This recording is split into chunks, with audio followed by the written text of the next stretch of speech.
Alam mo ba na sa halagang 29,300 pesos, pwede ka na makabili ng flagship level phone na 16GB na yung RAM, 256GB na yung internal storage, at yan yung Redmi K90 Ultra na pwede natin mabili ngayon sa AHH Xiaomi Manila. So, pakita ko sa inyo ilang mga top features ng phone na to. Pero if ever gusto niyo makita yung full review ng phone na to para malaman niyo yung detailed na unboxing, detailed specs, at detailed na mga features ng phone na to, pwede i-click yung link dyan sa baba para mapanood mo yung video na yun. Itong Redmi K90 Ultra ay China exclusive phone. Ibig sabihin, makikita ninyo, merong mga Chinese character dito, palang sa box meron na. At kapag ginamit na natin yung phone, may mangilan-ngilang mga times na may lilitaw ng mga pop-up message na merong Chinese characters. Tapos, ang maganda pa rito, kumpleto na po yung accessories. Hindi kagaya ng mga phones na karamihang nabibili dito sa Philippines. Maganda yung specs, maganda yung presyo, kaya lang, kulang-kulang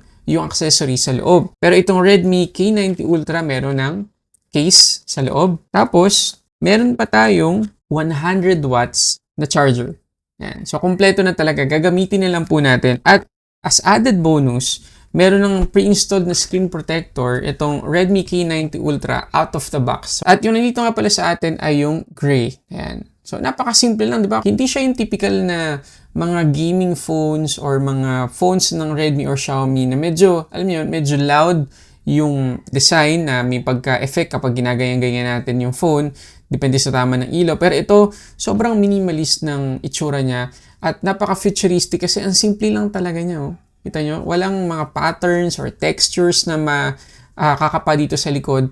Tapos yung kanyang camera plateau ay, tingnan nyo, merong bilog dun sa may bandang right side. At yan yung built-in fan. Papasok dito, tapos lalabas dito para kapag gumamit tayo ng mabigat na application or nagpatakbo ng mabigat na game, makakatulong yon para hindi uminit ng sobra itong phone na to. At sa experience ko, napaka-effective po ng built-in cooling fan na to. O, tingnan nyo naman isang sample ng ating wildlife stress test. So, 5% lang nabawas sa ating battery, 22 degrees lang nadagdag sa ating temperature. Isa pa, sa nagustuhan ko sa phone na to, pakita ko sa inyo, ay yung kanyang battery performance. At ito na siguro yung pinaka-paborito kong value na makukuha sa phone to sa halagang 29,300 maliban sa magandang performance. Again, yung kanyang battery performance. Yun nyo naman, pinakuha natin.